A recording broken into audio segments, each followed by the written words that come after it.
Hello viewers, আসসালামু আলাইকুম। কেমন আছেন সবাই? আশা করি সবাই ভালো আছেন। আমি ভালো আছি আলহামদুলিল্লাহ। আজকে আমি আপনাদের সামনে এসেছি নতুন আরেকটি ভিডিও নিয়ে। আজকের ভিডিওটি হচ্ছে ট্রেনের টিকিট রেজিস্ট্রেশন। নতুন নিয়মে ট্রেনের টিকিট রেজিস্ট্রেশন। আপনারা জানেন 2023 সালের পয়লা মার্চ থেকে সরকার নতুন নিয়ম চালু করেছেন। এই নতুন নিয়মে এখন থেকে আপনাদেরকে ট্রেনের রেজিস্ট্রেশন করতে হবে এবং সেই নিয়মে আপনাদেরকে টিকিট কাটতে হবে। আগের নিয়মে এখন আর টিকিট কাটতে পারবেন না। সুতরাং আজকে আমি হাজির হয়েছি আপনাদেরকে নতুন নিয়মে কীভাবে ট্রেনের টিকিট কাটবেন সেই প্রসিডিউরটা নিয়ে। আর নতুন নিয়মে ট্রেনের টিকিট কাটার জন্য আপনাদেরকে প্রথমে আপনার মোবাইলে মেসেজ অপশনে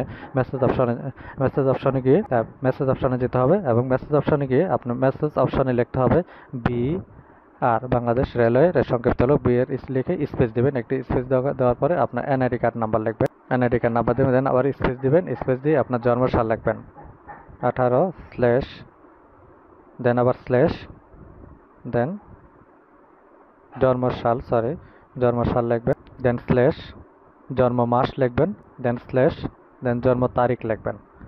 লিখে আমি আবার বলতেছি, প্রথমে লিখবেন বিআর, দেন স্পেস দিবেন, আপনার এনআইডি কার্ড নাম্বারটি লিখবেন, আবার রেজিস্ট্রেশন বা বার্থ সার্টিফিকেট নাম্বারটি লিখবেন, দেন আপনার জন্ম সাল দিবেন, দেন স্ল্যাশ দিবেন, তারপর জন্ম মান্থ দিবেন, দেন হচ্ছে আপনার জন্ম তারিখ দেবেন।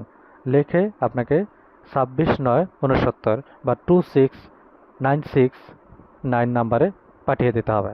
পাঠিয়ে দেওয়ার পরে আপনার মোবাইলে এভাবে একটা মেসেজ আসবে, থ্যাঙ্কস ইউর এনআইডি কার্ড,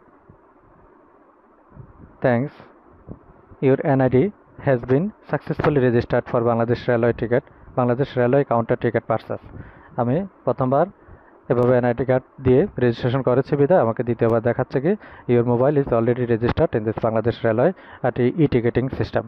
আর দ্বিতীয়বার যদি আপনি এভাবে ট্রাই করেন, এভাবে আসবে। প্রথমবার আপনাকে thanks your NID card has been successfully registered for Bangladesh railway counter ticket purchase. এভাবে আপনাকে ফিরতি মেসেজ দিয়ে জানিয়ে দেবে যে আপনি রেজিস্টার্ড। দেন এই মেসেজটি দেখেই আপনি কাউন্টার থেকে সর্বোচ্চ 4টি সপ্তাহে 2বার টিকিট কাটতে পারবেন। আর যদি এই মেসেজটি না আসে, সেক্ষেত্রে আপনাকে বুঝতে হবে যে আপনার গিভেন দেওয়া এনআইডি কার্ড নাম্বার বা জন্মসালে কোনো না কোনো কিছু ভুল আছে। আশা করি আপনারা বুঝতে পেরেছেন কীভাবে ট্রেনের টিকিট রেজিস্ট্রেশন করতে হবে। প্রসেসটা খুবই সহজ। আর ভিডিওটি যদি আপনাদের ভালো লেগে থাকে বা কোনো উপকার এসে থাকে, অবশ্যই চ্যানেলটি লাইক, কমেন্ট এবং সাবস্ক্রাইব করে সাথেই থাকবেন। ধন্যবাদ সবাইকে। আসসালামু আলাইকুম।